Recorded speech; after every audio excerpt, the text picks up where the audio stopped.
Bismillahirrahmanirrahim. Assalamualaikum warahmatullahi wabarakatuh. Perkenalkan, nama saya Zainul Fikri Samsuri, biasa disebut Zen. Saya dari kelas 5C Pendidikan Agama Islam. Nah, saya mendapatkan tugas dari dosen tercinta kita, Dr. Andes Ibu Diah Mutiara, dalam mata kuliah Kewirausahaan dalam Pendidikan. Nah, di sini tugasnya itu analisis SWOT usaha. Nah, analisis SWOT usaha ini saya memilih usaha perikanan ataupun pergabusan yang biasa orang kenal itu gabus pucung, gabus kocolan, gitu kan, dan lain sebagainya. Padahal ia memiliki nama latin yang sangat indah, yaitu Channa snakehead. Nah, yang pertama di sini strength atau kekuatan. Kekuatan di sini saya menulis 3. Yang pertama, stok barang relatif mudah didapat. Jadi barang ini karena sedang boomingnya, maka amat sangat mudah didapat untuk para penghobi ataupun pencinta ikan Channa predator ini.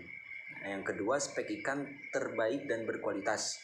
Nah, saya berusaha semaksimal mungkin untuk menyajikan ataupun memberikan kepada customer ataupun biasa dalam jual beli ikan Channa ini biasa disebut buyer ataupun pembeli kan, itu memberikan ikan-ikan yang terbaik ataupun menyajikan ikan-ikan yang berkualitas sehingga meningkatkan minat bagi para penghobi ataupun orang-orang yang belum tahu tentang Channa snakehead ini. Yang ketiga, bentuk ikan yang menarik dan indah untuk pajangan.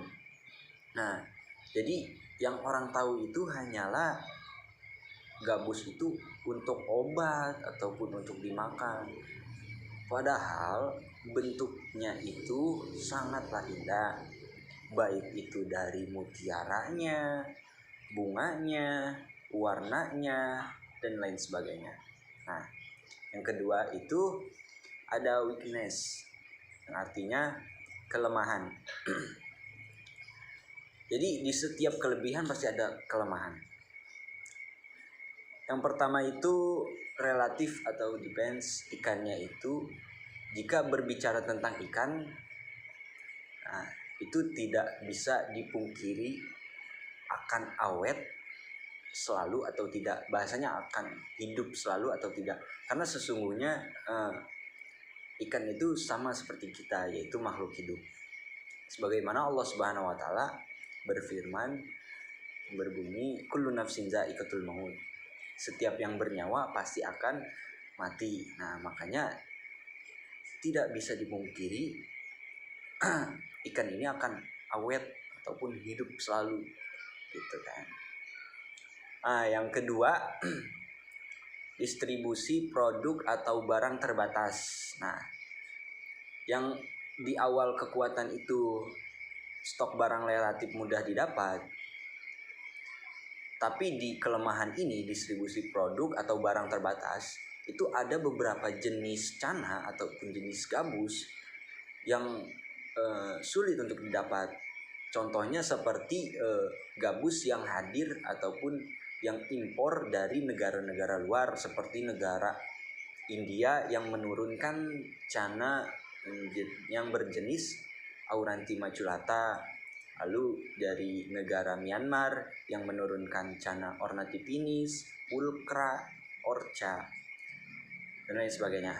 Lalu dari negara Cina menurunkan Channa yang berjenis Asiatica, baik itu Asiatica white spot, red dots, dan lain sebagainya. Nah, yang ketiga itu tidak stabil harganya. Nah, kenapa bisa dikatakan tidak stabil harganya? Karena faktor ini balik lagi ke yang poin yang kedua tadi, distribusi produk ataupun barang terbatas.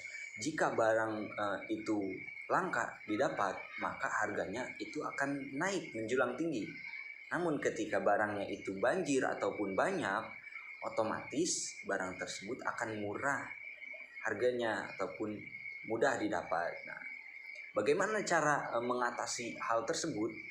Salah satunya itu meningkatkan kualitas ikan tersebut, baik dari segi warna, speknya, dan keganasannya. Nah, itu menjadi poin untuk ataupun menjadi strategi untuk usaha ini. Nah, yang kedua, lalu yang ketiga ada opportunities, yaitu peluang. Yang pertama, jumlah peminat itu tinggi. Jumlah peminatnya tinggi sehingga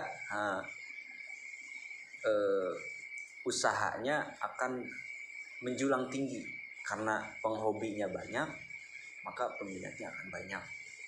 Yang kedua, adanya model penjualan online dan pameran. Nah, dari penjualan online ini, di situ ada Facebook, ada Instagram, ada TikTok, ada Tokopedia, ada Shopee, ada YouTube dan lain sebagainya. Nah, dari penjualan online ini menyajikan berbagai macam penjualan. Nah, jadi kita bisa berjualan tanpa harus keluar gitu ke pasar dan lain sebagainya. Lalu yang kedua di sini ada pameran. Nah, pameran ini baik dari segi kontes mini, kontes besar, nah bisa juga dari pasaran ataupun kita pergi ke pasar. Nah, yang ketiga itu cocok untuk semua kalangan. Cocok untuk semua kalangan itu tidak hanya orang dewasa yang memiliki minat atau untuk menghobikan ikan ini, tapi dari anak-anak kecil pun bisa untuk memiliki ataupun berusaha untuk memelihara ikan ini. Nah, oke, yang keempat di sini threats, yaitu ancaman. Nah, ancaman bagi penghobi cana ataupun pergabusan ini, yang pertama, penjualan produk memang tinggi, tetapi ditakutkan hanya musiman. Kita ambil contoh seperti cupang hias, itu dari dulu ke dulu itu pasti musiman. Nah, karena itu ini menjadi sebuah ancaman besar bagi para penghobi. Yang kedua, jumlah kompetitor terus bertambah dan seenaknya memainkan harga. Maksud yang ke poin ini adalah jumlah barang itu bakal bertambah karena adanya penghobi berusaha untuk breeding atau mengawinkan ikan, yang mana ikan tersebut dari impor dari negara lain. Jadi dari negara lain itu datang ke Indonesia, lalu di breeding, lalu banyak, bisa disebut invasif. Nah, ketika barang sudah banyak, maka orang tersebut akan seenaknya memainkan harga ataupun menaruh harga kepada barang tersebut.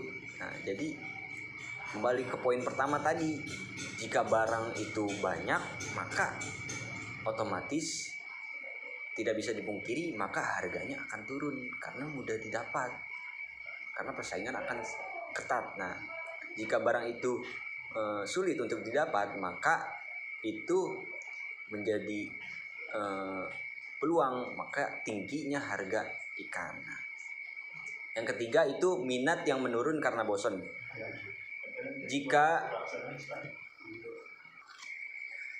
Jika penghobi ikan cana predator ini makin berkurang karena bosannya, maka penurunan pemasaran akan terjadi di kalangan pecinta cana lovers ini.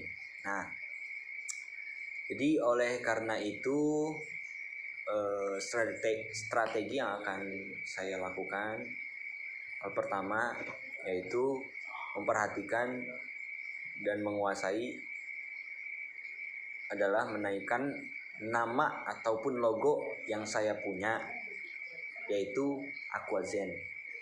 baik di situ kota, daerah Depok khususnya, maupun sampai ke kota-kota lain. Nah, dan bahkan sampai kepada luar pulau untuk lebih dikenal oleh para penghobi ikan cana, baik penghobi maupun seller. Nah, salah satu cara yang saya gunakan untuk menaikkan nama dengan mengikuti berbagai macam kontes atau event-event. Nah, dengan demikian selanjutnya yang harus diperhatikan oleh saya adalah meningkatkan spek atau kualitas ikan tersebut agar buyer ataupun pembeli kita dapat kepuasan setelah mengambil barang dari kita. Secara tidak langsung kita menyebarkan produk ataupun barang yang baik dan berkualitas kepada para penghobi maupun kepada seller yang belum pernah mengambil kepada kita. Otomatis comebacknya itu pasti terus berlanjut. Nah, ketika kita memberikan kualitas yang terbaik. Nah, lalu strategi diversifikasi yang telah saya terapkan ataupun yang saya pelajari dari Ibu Diah ini untuk melengkapi bahan-bahan pokok yang dibutuhkan seperti berbagai macam pakan, lampu, mesin, aerator, hiasan, akuarium, dan lain sebagainya. Nah, jadi tidak hanya bertujuan untuk menjual ikan saja, tetapi saya pribadi menggunakan strategi menambah tatanan ataupun kebutuhan ikan tersebut, baik itu dari tempat, akuarium, lampu, pasirnya, sampai kepada pakan dan obat-obatnya. Nah, disitulah strategi yang saya gunakan. Jadi pada intinya sebenarnya untuk meningkatkan atau menghindari kebosanan bagi para penghobi, saya menggarisbawahi dalil daripada irhamu man fil ardi yarhamukum man fis sama. Sayangilah apa yang ada di bumi, maka niscaya yang di langit akan sayang kepada kita. Kurang lebih seperti itu. Terima kasih. Wassalamualaikum warahmatullahi wabarakatuh.